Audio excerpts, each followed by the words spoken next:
समाज साहित्य का करें अनुकरण, साहित्य समाज का है दर्पण। साहित्य के महत्व को बढ़ाने के लिए नोएडा स्थित मारवा स्टूडियो में 3 दिवसीय नौवा ग्लोबल लिटरेरी फेस्टिवल नोएडा 2023 कार्यक्रम के दूसरे दिन के पहले सत्र में साहित्य व्यक्तिगत और सामूहिक पहचान को आकार देने में कैसे योगदान देता है, इस विषय पर बातचीत के लिए सेमिनार को शानदार तरीके से आयोजित किया गया। भारतीय संस्कृति के अनुसार दीप प्रज्वलन और गणेश वंदना के साथ कार्यक्रम की शुरुआत की गई। कार्यक्रम में देश विदेश से अतिथिगण ने अपनी उपस्थिति दर्ज कराई। इसमें doctor Sandeep Marwah, festival president and chancellor of the university of media and arts, Emily वेब्सी, second secretary high commission of Rwanda, Alfredo Caldera, cultural counsellor embassy of Venezuela, Aryan Singh, पटकथा लेखक निर्देशक, डॉक्टर पीके राजपूत, लेखक SVP Cadila pharma limited, doctor Rama Singh, लेखिका और कवयित्री रघुवीर शर्मा, असिस्टेंट डायरेक्टर राजभाषा विभाग, ministry of home, doctor Ruchi Chawla Batra, लेखिका सुशील भारती, फेस्टिवल डायरेक्टर मौजूद रहे। कार्यक्रम में पुष्प गुच्छ भेंट कर अतिथि का स्वागत किया गया। फूड फेस्टिवल से कार्यक्रम की शुरुआत की गई, जिसमें रवांडा और वेनेजुएला के प्रसिद्ध क्यूजीन का प्रदर्शन हुआ। अतिथिगण द्वारा इसका जायका लिया गया। Doctor Sandeep Marwah, festival president and chancellor of the university of media and arts, ने सभी लोगों का शुक्रिया अदा किया और कहा, लेखन सर्वोत्तम अभिव्यक्ति है। हर किसी की अपनी कहानी होती है और लिखना शुरू करने का सबसे अच्छा तरीका अपनी कहानी लिखना शुरू करना चाहिए। आप शायद एक किताब लिख रहे हैं, लेकिन सच्चाई ये है कि आप अगली पीढ़ी के लिए इतिहास भी लिख रहे हैं।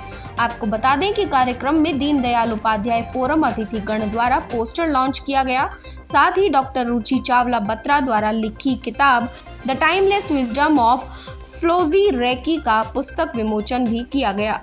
कार्यक्रम में उपस्थित अतिथिगण ने साहित्य पर अपने विचारों को व्यक्त किया। स्टूडेंट्स मोटिवेट हुए।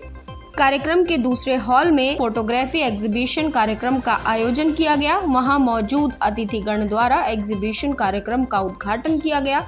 कार्यक्रम में फोटो तत्व का पोस्टर लॉन्च किया गया। आपको बता दें कि जिसमें स्टूडेंट्स की क्रिएटिविटी और उनके कामों से सभी गेस्ट बहुत प्रभावित हुए और स्टूडेंट्स की खूब सराहना की। आपको बता दें कि मौजूदा अतिथिगण ने डॉक्टर संदीप मारवा द्वारा किए गए कामों की खूब प्रशंसा की। कार्यक्रम में उपस्थित अतिथिगण को फेस्टिवल मोमेंटो देकर सम्मानित किया गया। सुशील भारती, फेस्टिवल डायरेक्टर, द्वारा कार्यक्रम में उपस्थित अतिथिगण और स्टूडेंट्स का आभार व्यक्त किया गया। लिटरेरी फेस्टिवल का क्या कुछ कहना चाहिए, कैसा क्या माहौल है? अभी हमने 9वें ग्लोबल लिटरेरी फेस्टिवल नोएडा 2023 के दूसरे दिन का पहला कार्यक्रम बड़े भव्य तरीके से खोला है और आज भी हमारे पास यहाँ पर रवांडा से, वेनेजुएला से और दूसरे देशों से बहुत सारे राजदूत यहाँ पहुँचे हैं। कार्यक्रम का सब्जेक्ट भी बहुत ज़बरदस्त था कि माहौल जो है, लिटरेचर जो है, वो एक आदमी की ज़िंदगी के ऊपर कैसे प्रभाव डालता है। मंच पर सुशोभित सभी महानुभावियों ने बड़े खूबसूरत तरीके से अपने अपने विचार रखे। उसके बाद हमने अभी AFT school of still photography की जो एग्जीबिशन है उसका इनॉग्रेशन किया। ये सभी चित्र वो हैं जिन्हें देश भर या दुनिया भर के किसी न किसी कंपटीशन में सम्मानित किया गया है और कल की तरह आज भी बहुत अच्छी रौनक लगी हुई है और बहुत जोश है। बहुत सारी नई चीज़ें सीखने को मुझे खुद मिल रहा है।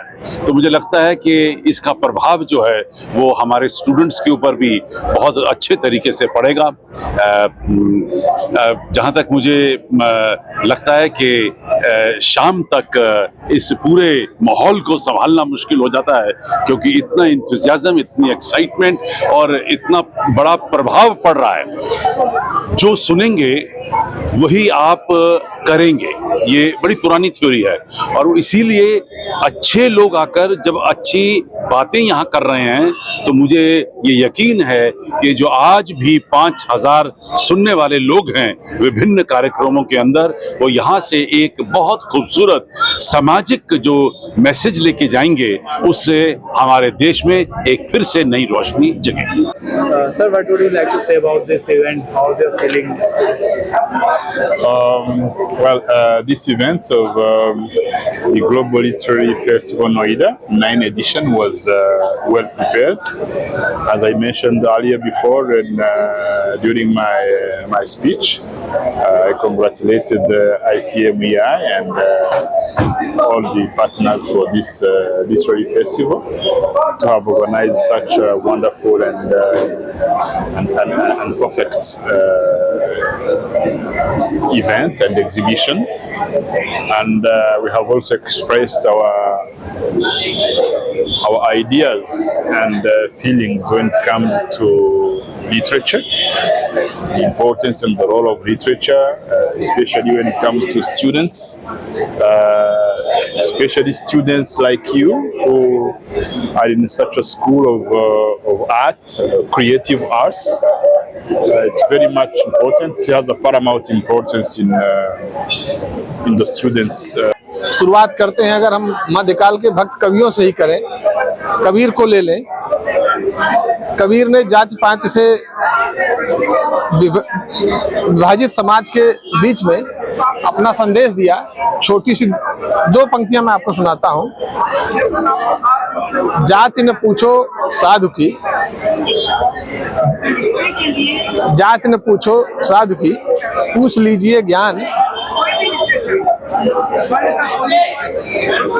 मोल करो तलवार का, पड़ा रहने दो म्यान। तो ये जो 2 पंक्तियों में ही आप देखें कि समाज को विभाजित करने वाली जो जातीय मानसिकता है, उस पर कैसा प्रहार किया गया है। ये तो एक बात हुई। धार्मिक रूढ़ियों को लेकर के साहित्य में अगर हम बात करें, कबीर से ही हम शुरुआत करते हैं, क्योंकि कबीर एक ऐसे साहित्यकार रहे हैं जिन्होंने लगातार प्रहार किया है रूढ़ियों पर। उन्होंने कहा कि पाथर पूजे हरि मिले तो मैं पूजूं पहाड़, और ताते चाकी भली पीस खाए संसार। जो ये कार्यक्रम हुआ है, ये भारतीय साहित्य के लिए एक अद्भुत कार्यक्रम हुआ है, क्योंकि मैं ऐसा मानता हूँ जो साहित्य की विधा है, संस्कृति की विधा है, भारतीय परंपरा में साहित्य का एक अलग स्थान है। और हम सदियों से सुनते आ रहे हैं साहित्य समाज का दर्पण है। तो सामाजिक, राजनीतिक, शैक्षणिक, आध्यात्मिक जो भी क्रांति हुई है, मैं ऐसा समझता हूँ कि भारत में आज साहित्यिक क्रांति की ज़्यादा आवश्यकता है, क्योंकि साहित्य की क्रांति होना आवश्यक है। क्योंकि जब हम साहित्य से जुड़ते हैं तो समाज से जुड़ते हैं और देश से जुड़ते हैं, विकास से जुड़ते हैं। विकास की अपनी एक अलग प्रक्रिया है। साहित्य, समाज और संस्कृति का एक अलग समन्वय है। इतिहास जो होता है वो पोइट्री एंड प्रोज में होता है, और जिसका इतिहास का जो अध्ययन करता है उसका फ्यूचर हमेशा अच्छा रहता है। कारण मैं हमेशा ये मानता हूँ, बिकॉज मैं इतिहास का स्टूडेंट रहा हूँ, हिस्ट्री ऑलवेज रिपीट्स इटसेल्फ। तो जिसको इतिहास के बारे में नॉलेज होती है वो फ्यूचर में कम मिस्टेक्स करता है। और साहित्य जो होता है उसको बहुत खूबसूरती से, उसी इतिहास को जो बोरिंग तरीके से न्यूज़पेपर्स बताते हैं, उसी को खूबसूरत तरह से उसका वर्णन जो है वो साहित्य करता है। और साहित्य हमेशा जीवंत रहता है। तो यहाँ पे आके बहुत जीवंत फील हुआ, अच्छा लगा। संदीप मारवा जी को मैं बहुत बधाई देना चाहूँगा और सारे स्टूडेंट्स को मैं बहुत बधाई देना चाहूँगा। मतलब it's really they are very fortunate to be in such a place over here. तो मेरी तरफ से बहुत बहुत शुभकामनाएं। सबसे पहले तो हार्दिक शुक्रिया करना चाहूँगी संदीप मारवा जी का, जिन्होंने ये अपॉर्चुनिटी दी मुझे यहाँ ग्लोबल लिटरेचर फेस्टिवल में आमंत्रित किया और अपॉर्चुनिटी दी कि मैं अपनी फर्स्ट बुक का लॉन्च इतने बड़े प्लेटफॉर्म पे कर सकूं। यहाँ बहुत देशों के डिग्नेटरीज प्रेजेंट हैं और बहुत पढ़े लिखे एजुकेटर्स, डिफरेंट फील्ड से प्रोफेशनल्स सभी प्रेजेंट हैं। बहुत अच्छा माहौल है and there is a vital group of students to encourage everybody, to hear everybody out patiently. Food festival का भी इनॉग्रेशन हुआ है, जहां बहुत बच्चों ने दिल से एक नई कंट्री के फूड के साथ एक्सपेरिमेंट किया और हम सबको टेस्ट कराया। आपको क्या लगता है कि आज के समय में लोगों के जीवन में साहित्य किस तरह से समाज में प्रभाव डाल रहा है? देखिए, साहित्य का प्रभाव तो पड़ता है, आप साहित्य से जुड़े हुए हैं तो। क्योंकि मुझे ये पता है कि जब मैं 13 वर्ष की थी और हाई स्कूल कर रही थी, उसके पहले मैंने पूरा प्रेमचंद साहित्य पढ़ लिया, अमृता नागर को पढ़ लिया, गुरुदत्त को पढ़ लिया। क्योंकि जब आप अच्छा साहित्य पढ़ते हैं तो अच्छे विचार बनते हैं।